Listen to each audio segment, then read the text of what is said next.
C'était une année très dure, très dure. C'était ma première année en France. À un certain moment, je ne savais pas quoi faire, où aller et à qui je vais m'adresser.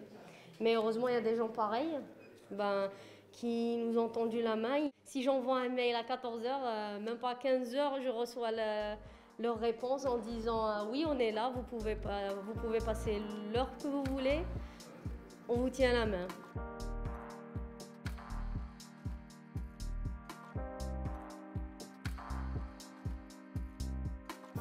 Il y a sur Villeneuve-d'Ascq 40 000 étudiants qui ne sont pas pris en compte. Le CCAS de Villeneuve-d'Ascq dit c'est pas des Villeneuvois, je donne pas de coup de main, enfin des choses comme ça.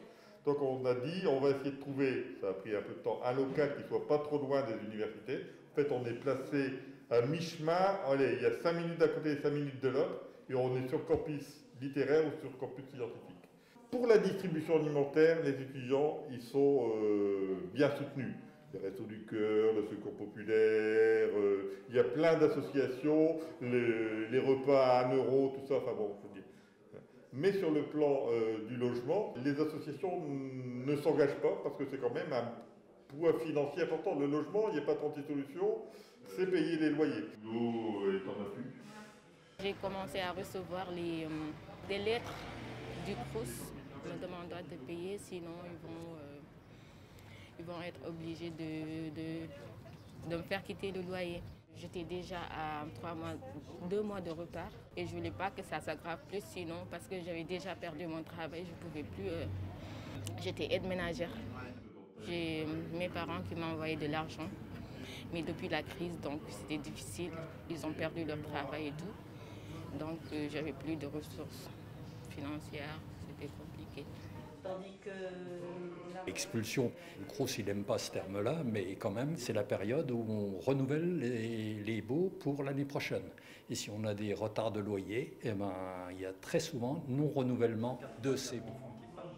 Le Crous a un service social qui lui déjà aide ses étudiants.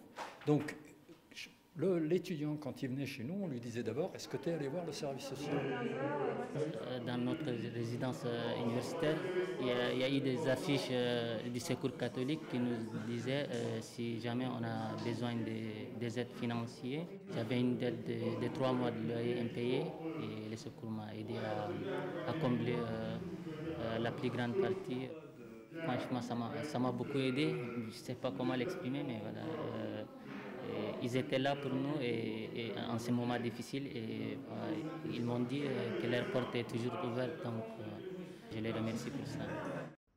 Beaucoup d'étudiants sont très isolés et donc un lieu comme celui-ci est un réseau, un lieu comme le Meunerie en est un autre et ce qui est super c'est que ça se croise.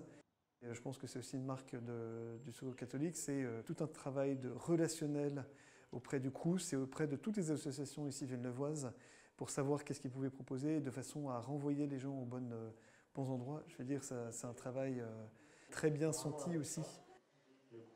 Ils ont tous un peu le même profil, ils sont souvent d'origine étrangère et comme il n'y a pas de petit boulot en ce moment et que c'est très difficile d'en avoir, qu'il n'y en a pas eu pendant le Covid, ils se retrouvent en difficulté pour verser leur loyer, quoi. Voilà, tout simplement.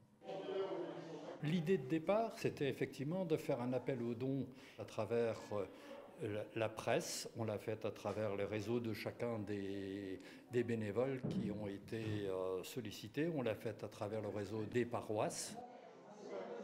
Fin avril, on était à 101 étudiants accueillis. Donc là, on doit être à 140, des choses comme ça. Au début, ils rentrent crispis et tout, mais après nous, on les rassure. Je donne des rendez-vous, je réponds aux emails des étudiants, tout ce qui est dossier, bureautique, je gère tout ça. Ils m'ont écouté avec une oreille attentive. Ils étaient là côté sentimental et côté financier, tout ce que vous voulez. Et si maintenant je vais dédier ma réussite à quelqu'un, je vais la dédier à ces gens-là qui ont tant donné pour nous aider. Là, c'est très rapide, les entretiens, donc l'idée c'est de prendre un peu plus le temps de manière un peu conviviale. Aussi peut-être de les mettre en relation les uns avec les autres pour essayer de développer de l'entraide. Voilà. Ces étudiants, la plupart du temps, on les avait vus qu'une seule fois. Maintenant, on se connaît et on va continuer à cheminer avec eux, et notamment les aider en fait, à construire en fait, peut-être des CV, des lettres de motivation pour trouver des petits jobs. Voilà, c'est un peu l'avenir qu'on voit. Aujourd'hui, on a entendu des réussites d'examen. J'espère que demain, on entendra des réussites professionnelles et des réussites de vie, de belles vies de jeunes. Voilà.